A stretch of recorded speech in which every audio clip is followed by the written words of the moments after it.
authentic.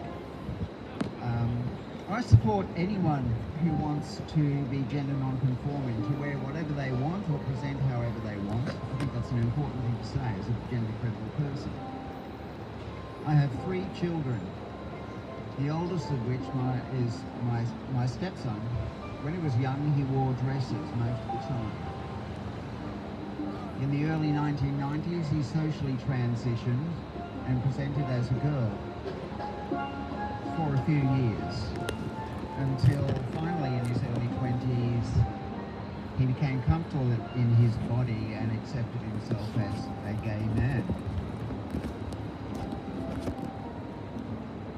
I supported him because I support self-expression and people's right to hold beliefs that I don't hold, so long as they don't expect me to take on those beliefs myself, and as long as their beliefs don't infringe my rights or anybody else's. But there is a difference between a personal belief like gender identity and a verifiable fact like sex.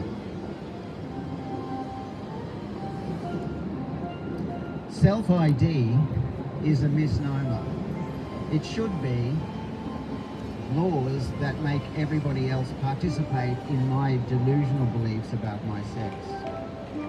In 2002, Queensland introduced sexuality and gender identity as protected characteristics under the Sex Discrimination Act 1991.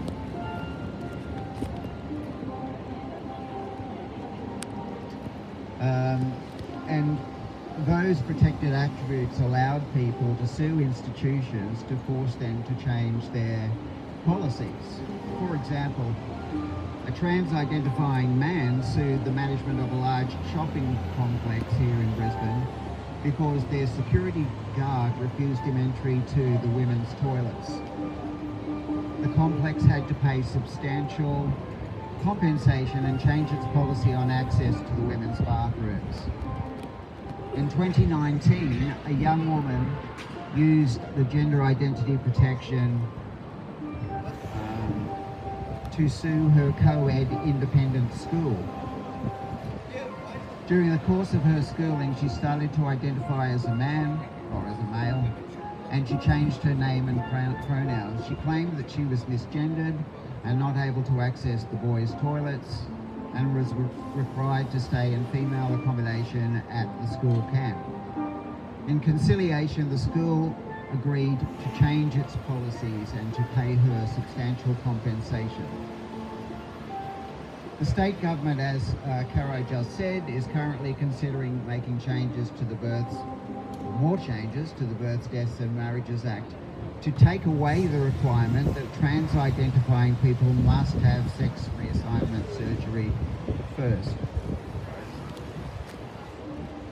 This will validate any man who wants to play women's sports, use women's bathrooms, be transferred to a women's prison, or to stay in a rape crisis shelter, and those institutions will be powerless to stop them.